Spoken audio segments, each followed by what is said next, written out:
actualizar las cifras de COVID-19 en México. El día de hoy estamos saltando este número de 3 millones de personas que ya han sido estudiadas como potenciales casos, nosotros le decimos sospechosos, de COVID-19. Como podemos ver en la gráfica y en los números, no todas estas personas tenían COVID-19, sí tenían signos y síntomas de una enfermedad respiratoria, digamos que tos, estornudos, dolor de garganta, dolor de cabeza, fiebre, malestar general, los signos y síntomas que comúnmente se asocian a las infecciones respiratorias agudas. Pero entonces, al ingresar al protocolo de estudio, podemos hasta este momento saber que de ese poco más de 3.005.000 personas, solamente el 39% que están distribuidos en las barras de color verde, dieron negativo a la prueba y son 1.438.423, es decir, no se identificó el virus SARS-CoV-2, que es el que produce la enfermedad de COVID-19 en ellas, pero así también 1.168.395 sí se identificó la presencia del virus SARS-CoV-2 o en el 3% de ellas se clasificó como una asociación epidemiológica o una dictaminación clínica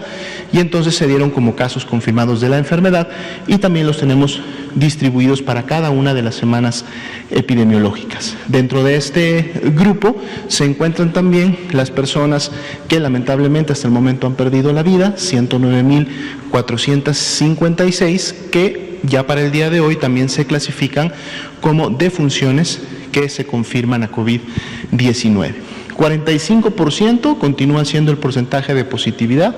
es el que hemos tenido en las últimas 3 semanas, 45, 46 y 47. El día de mañana estaremos abriendo la gráfica de la semana 48, hoy sábado cierra la semana epidemiológica y podremos seguir observando cómo se comporta esta gráfica. Y precisamente lo que nos dice es que de cada 10 personas, entre 4 y 5 tenían COVID-19.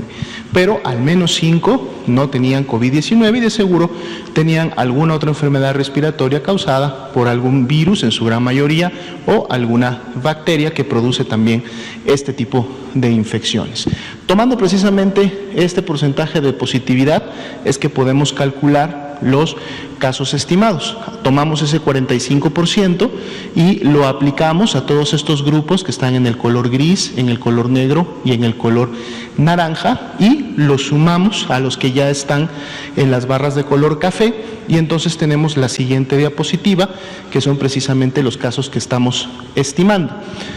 Si hasta el momento decíamos que hay 1.168.395, si vemos la siguiente diapositiva,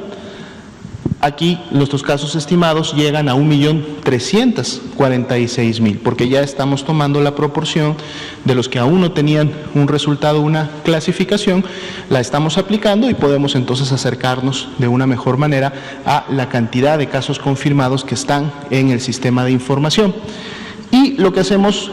todos los días es que actualizamos entonces la curva precisamente de estos casos y nos permite ver cuál es su comportamiento, cuáles son sus tendencias.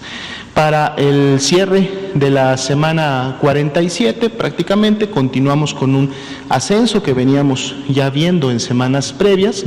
El diferencial para efectos de la 46 a la 47 es de un más 14% y en una diapositiva posterior vamos a poder observar cuáles son las entidades federativas que están contribuyendo a este ascenso de las últimas semanas. Así también sabemos que el 6% de este gran total de casos estimados, es decir, 75.761, son solamente las personas que, habiendo desarrollado signos y síntomas en los últimos 14 días, en las últimas 2 semanas, pues entonces se conforman como la epidemia activa para México. Los demás casos están, digamos, ya en el histórico de la estadística e inclusive 859.463 son personas que se consideran ya curadas, recuperadas de la enfermedad. Si vemos la siguiente diapositiva, vemos siempre, actualizamos también cuál ha sido el comportamiento de las lamentables defunciones. Estamos cerrando la semana 47, para que en comparación a la 46, un ligero incremento de más 2%, más sin embargo siempre hemos estado destacando que prácticamente ya durante el último mes se ha tenido una estabilización de este comportamiento previo a que el mes anterior habíamos sí tenido un incremento de aquel mínimo que habíamos logrado en la semana 41. Ahora, aún así, para la semana 47 y en comparación con la semana 28, que fue en la que tuvimos la mayor cantidad de estas lamentables defunciones, la reducción observada cuando comparamos estas 2 semanas continúa siendo de un menos 41%, ¿no? Y esto lógicamente disminuye tanto la mortalidad como la letalidad de lo que está ocurriendo en las últimas semanas en relación a la evolución y desarrollo final de COVID-19. Veamos la siguiente diapositiva. Ahora tenemos nuestra ocupación y disponibilidad hospitalaria en el gráfico que utilizamos de barras para poder observar aquellas que tienen la mayor ocupación, pero también aquellas que tienen la mayor disponibilidad. El 25% de las entidades federativas, es decir, 8, están al menos con la mitad de sus camas o más ocupadas, y las podemos identificar rápidamente: Baja California, Coahuila, Nuevo León, Hidalgo, el Estado de México, Guanajuato, y destacan 2, Durango y Ciudad de México, que tendrían inclusive esta ocupación por encima del 70%. Todas estas entidades, y sobre todo estas 2 últimas que mencionamos, están trabajando ya desde hace algunas semanas con las tareas de reconversión y expansión que les permitirán rápidamente recuperar esa capacidad hospitalaria que se tenía en algún momento de la epidemia, que si bien es cierto al principio tomó un poco más de tiempo poder obtenerla, dado que en este momento se tiene ya el equipo y se tiene al personal ubicado, entonces es mucho más, digamos, rápido volverla a recuperar, y es precisamente lo que están trabajando, sobre todo en las entidades que tienen las mayores ocupaciones. Pero así también estamos viendo un Campeche, un Chiapas, un Yucatán, Colima, Quintana Roo y todas estas otras entidades que son la gran mayoría que tienen más del 70% de disponibilidad, es decir, tienen muchas camas, y esto también habla de la disminución, o que en su momento por lo menos no se están presentando casos graves en relación a la transmisión y la epidemia de COVID en sus entidades. Esto lógicamente para camas generales, y en la siguiente diapositiva tenemos las camas específicas que son con ventilador para los pacientes más críticos. Aquí vemos a Zacatecas, Ciudad de México, Baja California y Aguascalientes como las 4 entidades que estarían superando este 50%,